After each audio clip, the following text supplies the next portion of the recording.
question. So basically, this is what started the feeling for the users to be like virus-free using just MAC OSX. And if we take a look to their site now, we see that they claim to have powerful defenses to help keep your Mac safe from viruses and other malware. So this is something that makes us to feel a little bit skeptical. It's not really it's a big claim. So let's take a look to what really happens and what's the security overview for Mac OSX. I want to prove to you that clearly it's not invulnerable. We have seen that in one-to-one contests where security researchers are able to take full control of a completely updated and fully patched Mac. And this is from Charlie Miller back in 2009. But we can see how this happened again in 2010 and again in 2011. So basically, these security researchers are using the same techniques that the bad guys use to get full control of our computers, and the same that malware and viruses do.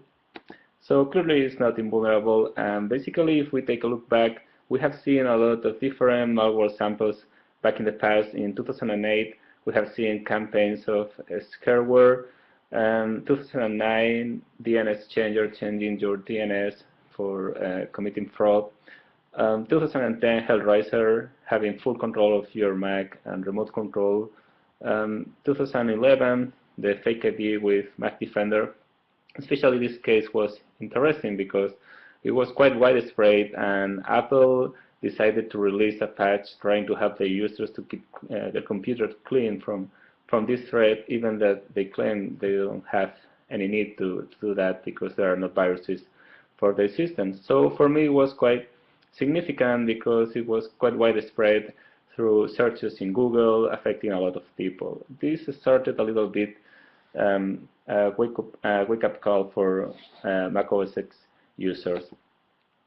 But if we check the number of samples that we have in our database, we can see how in 2011, basically for this Mac Defender thing, these numbers started to rocket.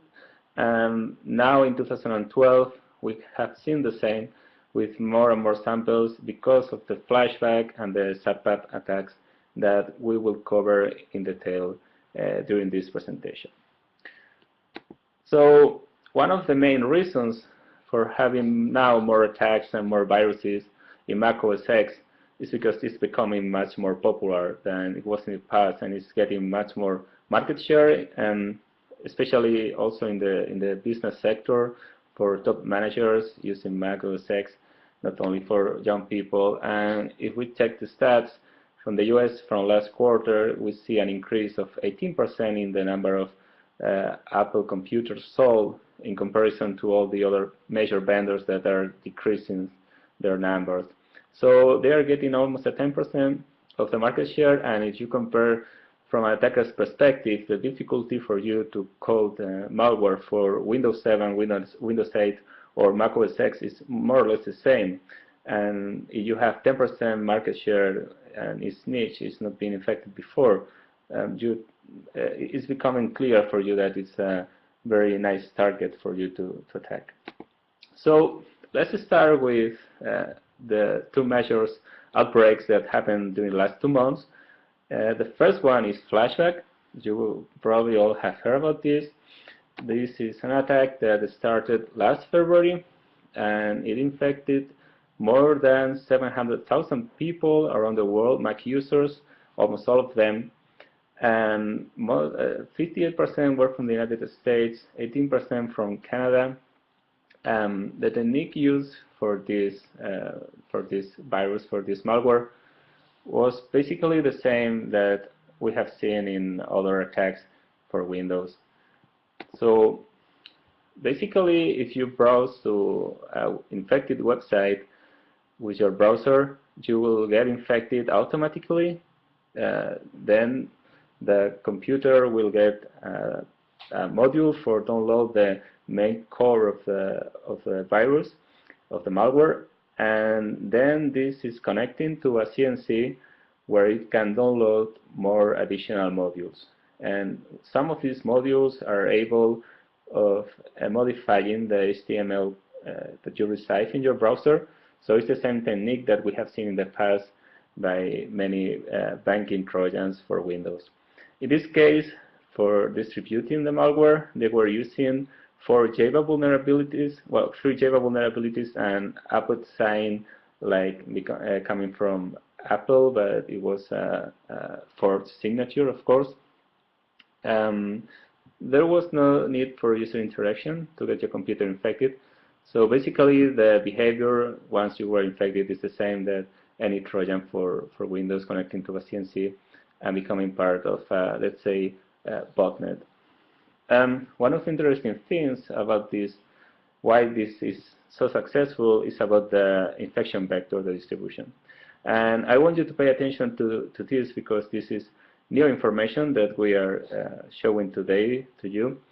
In this case, we are going to talk about how this was distributed, and this is one of the main reasons why Flashback was so successful. Let's keep in mind that Flashback existed from last year, but it never reached the popularity, the numbers that it reached during last month. What happened is that by the end of February and the beginning of March of this year, a lot of WordPress blogs were infected, between 30,000 or 100,000 depending on the sources. 85% of these sites were in the United States. The group who did this attack and got access to these sites was the gang after rr.nu. So the Flashback guys, what did is that they hired traffic to this gang. So all the WordPress blog sites infected redirected the traffic to the sites controlled by the Flashback gang. Once you reach these sites controlled by the Flashback gang, there were the exploits for Java, so you get infected automatically. So basically, it's the same scheme of drive-by download that we have seen in the past to Windows, and that is still ongoing on every day. And in this case, it's interesting to see this because this is the key why they became so popular, and the distribution method and the effectivity of the vulnerability that they were exploiting. We will see more on this later. So, as you know, here we in Kaspersky set up this site, flashbackcheck.com, and here we have some statistics. More than 200,000 people checked their computers in our site to see if they were infected, and apparently around almost 2% of them were infected. That was the infection rate. Here we have more statistics for you. This is the total number of unique bots registered with a geographic distribution. The number is almost 750,000, as you can see.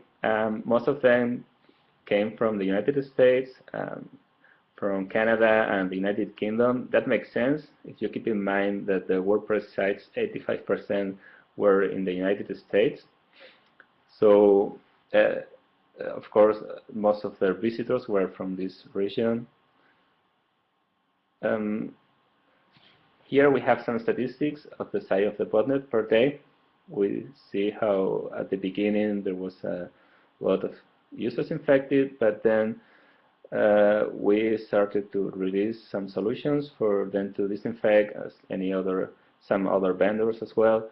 And also it came the Apple patch for this vulnerability. So today we are around 30,000 infected users, which still is quite a number, but nothing in comparison with the initial number of users that we saw infected in the past. Okay, so this example was very interesting because it's the first major outbreak of Mac users infected that we have seen. And now I want you to pay attention to this other case because it's also very interesting, but with similarities and differences. The main difference of SabPub is that it's not aimed to infect a lot of users. It's an APT, so it was a very targeted attack for Tibet activists. In this case, it was distributed through emails with a Word document attached. The name of the Word document was 10th of March statement with this typo. You can see it's a document in Tibetan. The 10th of March is a special day for Tibet people. It's the Resident People Day. So it makes sense for the receiver to open this document. Of course, once you open the document, you get infected. In this case, they were exploiting an Office vulnerability. But what is more interesting is that this attack started in February. They were using this Word vulnerability, but then they heard about all this flashback attack and how successful they were being and the vulnerability that they were using in Java. So they decided to change their infection vector, and they started using this vulnerability in Java, the same one that we have seen in flashback. So they quickly reacted in order to get their targets infected. This is quite interesting, how these people are doing wherever it's need for infecting their targets. So in this case, it's not like a bot. It's not waiting for orders to get from the CNC. It's more a manual attack, installs a backdoor.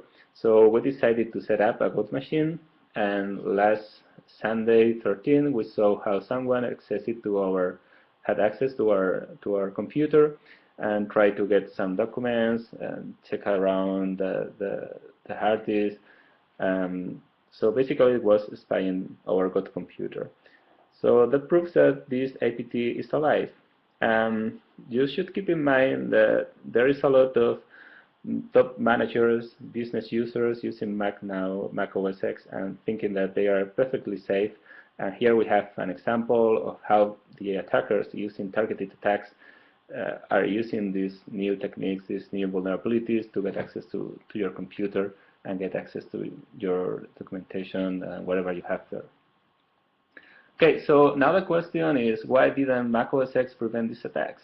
We have heard the marketing saying that they were almost invulnerable to this kind of attacks. So let's check out the details. The first one is that probably Apple is not used to react to this kind of attacks and to this kind of vulnerabilities. Windows have had a lot of experience, so they are really transparent, they are really quick, they make public all the details, and they fix the vulnerability on a regular basis. But in this case, Apple is not the same. We can see here the Kina guys complaining about how Apple handles this kind of problems. But here we have the proof. These are the different vulnerabilities, the Java vulnerabilities that Flashback was using. So these vulnerabilities are Java vulnerabilities, so is Oracle the first one to release the patch, but then Apple is implementing their own runtime environment, so they should implement the patch in their runtime environment and release it to their users. And in this case, we can see how for the first patch, it took 32 days, the second one 20 days, and the third one almost 50 days. It's a long time for the users to be completely vulnerable to this kind of attack. There was no way for them, apart from deactivating Java from their computers, to be safe. Also keep in mind that these patches, the last one was not available for users other than using Snow Leopard and Lion, which are the two latest versions of the Mac OSX operating system. So what happens to all the other users? What happens to business users? Keep in mind that Tiger was released less than 5 years ago, so it's a very short life cycle for security, if you ask me. So let's check all the protection mechanisms from a technical point of view. The first one is ASLR. It's a very good mechanism for preventing exploits. In 2007, it was fully implemented in Windows, so it was also in Tiger, but it was buggy. It was very easy to override this protection mechanism, and the guys in Apple didn't fix it until Lion. So of course it was possible for for the exploit that we have found in SabPub to override this mechanism for all the users of this operating system. Sub protection was not really available until Snow Leopard. Xprotect is some kind of, let's say, antivirus that they have in OSX.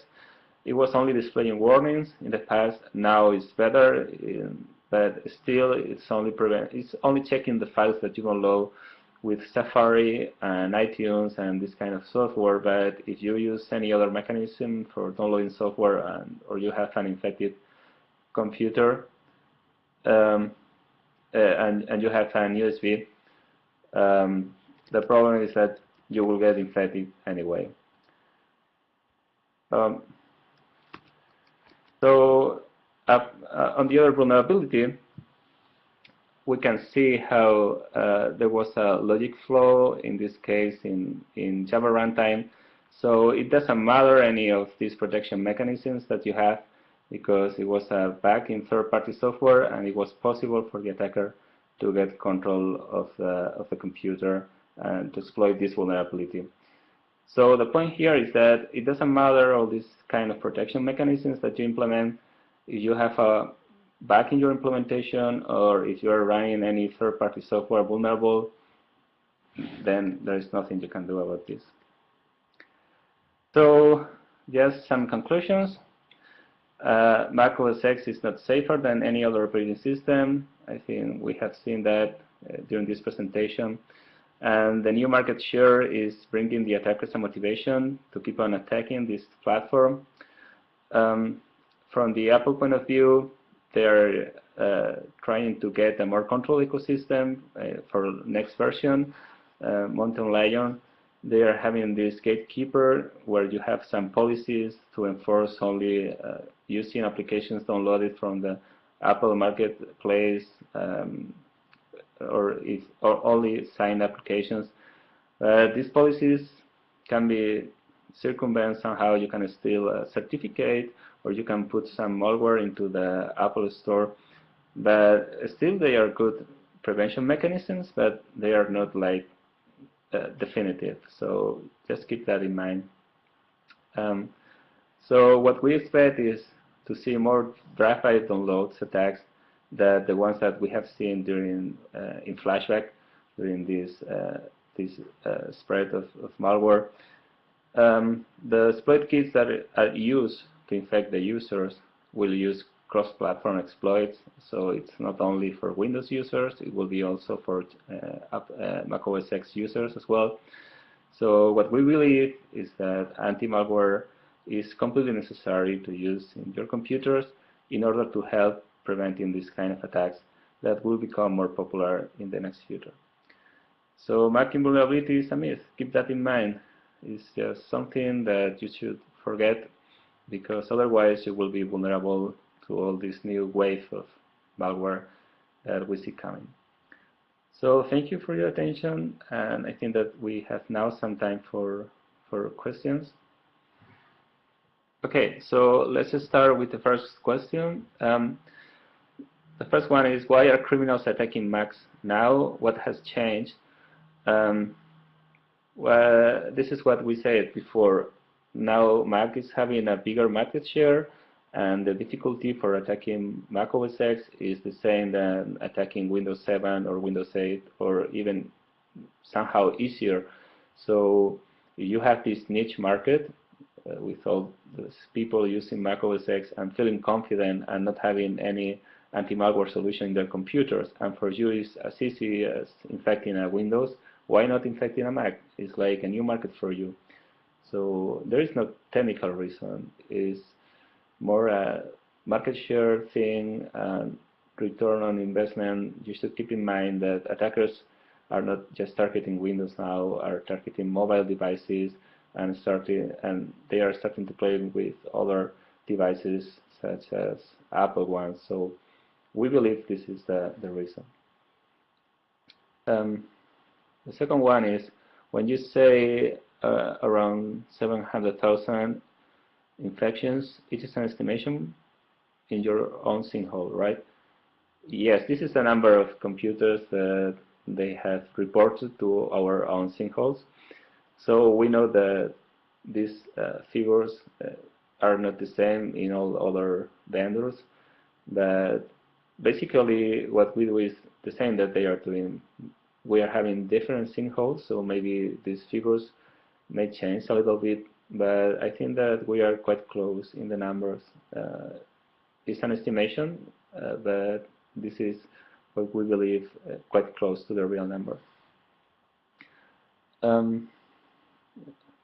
Did you see the biggest drop in infections after Apple released its update for Flashback? Well, you should keep in mind that it's not only one day that they release the update and then the following day we see a big drop in infections. Lion is configured that it checks for updates every week, so you should have like a window of time when people is getting the update for Java. Maybe some of them are just dropping the update, but yes, we see the biggest drop after the release of the Java update. Not all the people is aware of this problem, not all the people is running anti-malware in their computers or using one of the tools that we released to fix the problem. So it makes sense that after Apple released the patch, most of the users get rid of this problem. Are the recent malware efficient and working, generating money for their author, or are they still trying to understand how OSX work? Well, that's a good question, but I believe that in this case they are making money. If they are controlling so many computers and they are doing click fraud, that makes money for them for sure. If you see the attack is quite professional, and the vulnerability is exploited using the same techniques than we see in Windows. So it's not like these guys are playing around and trying to get how it works and how to infect computers. In my opinion, they are making money, and this is a serious attack. These sinkholes are made of virtual machine, right? Well, these are technical details. In this case, I'm not sure, but probably not. We don't need to use virtual machines. It's, I mean, it's a lot of machines for doing the sinkholing, getting the DNS to our machines, and then having the final machine where it's monitored and monitoring the traffic and everything. But in this case, I'm not sure about the final machine, if this was your questions. Say why suddenly such a big risk for Mac, not for some time before. Well, in this case, I'm not saying that before it was not a big risk for them. What I'm saying is that maybe some users get confused and they thought that their Macs were safe to this kind of attacks. Now we have proof, in case that you need it, that it's not the thing that is happening. We can see now how there are there are viruses infecting a lot of people. People is quite reactive to this kind of stuff, and they feel like they are safe until something happens to your neighbor. So it's not like now is the big risk, but now is the big wake-up call when you can see how thousands of people are getting infected. So it's not that something happened in MAC OSX for you to be more vulnerable now, but it depends also on the attackers. If attackers are targeting your platform, you should take the proper defenses before something happens. How can regular users determine if they have been infected? Well, in this case, it's easy. You should check our site. You have seen it in the presentation. I think it's flashbackcheck.com, if I'm not wrong. But yeah, you can check there if your computer is infected, and in case it is, you can download the tool to fix it and to clean it up. Is your Mac App Store program sufficient protection against this kind of malware? Well, I don't think I need to ask this question. Sorry, jumping on late.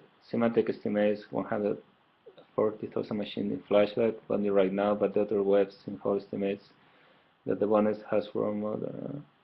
What are your current estimates? Yeah. About the different numbers, as I have seen, we are talking to people in Symantec and Dr. Web.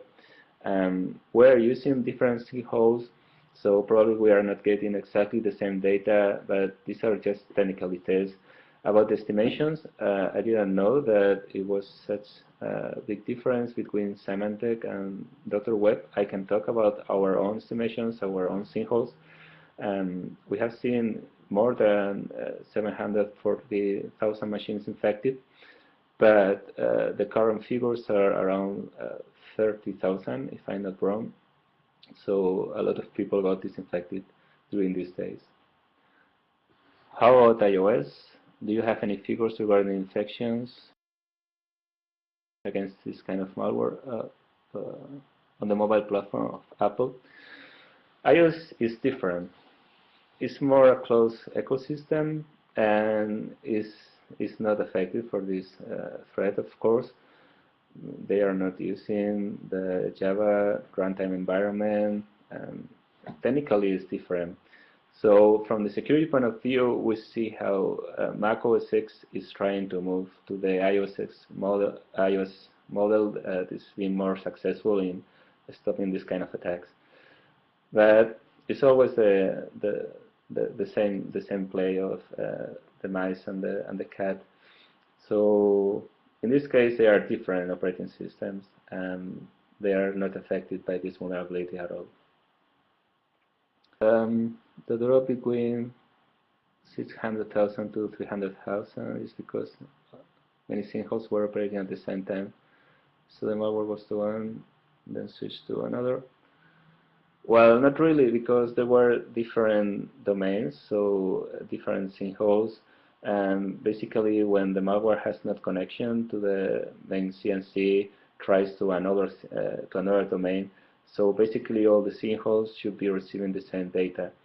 But I'm not 100% sure of why the figures are so different between our figures and other vendors, because it depends how other vendors are doing the sinkholing as well. But again, I can talk about our numbers because it's the only ones I know the technical details. Do you have examples of infected files or websites? I would appreciate to receive some for our research. Well, we can talk about this later. If you are a researcher, a security researcher, we can see what we can do. What else? Do you know if the Java exploit is working through Chrome browser also? Yes. Basically, it affects the Java runtime environment. So, even if you are using Chrome or Safari, it doesn't matter, because when you execute this Java code, it's the Java runtime environment who is executing the code. So the vulnerability is there. So it doesn't matter the browser you're using.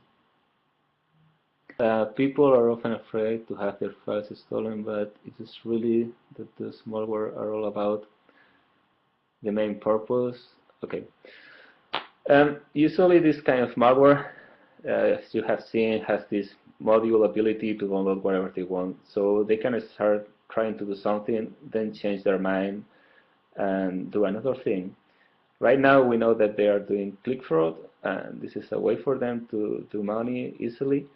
But we are still investigating other ways for them to get money or to get data from their victims. So at this point, we cannot say that they are not doing something.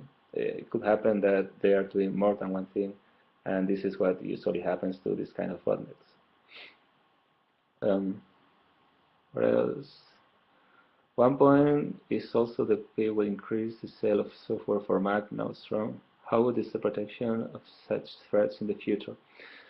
Well, as we say, as we know, Apple is implementing Gatekeeper for Mountain Lion, and all the software will it will enforce to people to run only signed applications and applications coming from the Apple Store.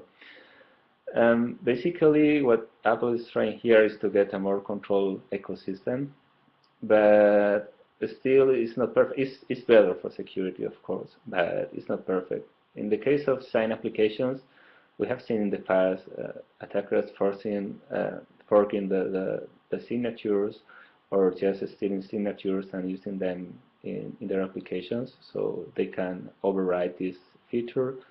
And about the Apple Store, we have seen how malware has appeared in the Google Marketplace, for instance, that is similar to the Apple Store, so we can expect this to happen in the future. Or still, if you have your computer in a network and the network is infected, or you get the file through any other way, like an USB stick, or you download it with any other program like wget, it's better. It will be better, it will be safer, but it will be not perfect. And for sure, if attackers continue to attack this platform, they will figure new ways to override the security measures. I got lost. Let me check. See second blog post about why MAC OSX is being targeted. Okay, this is correct. Were you able to determine what vertical market organization SabPub was targeting? As far as we know, it was against Tibetan groups, but it looks like more political stuff, or we have seen this in the past. It's more politically motivated against some groups.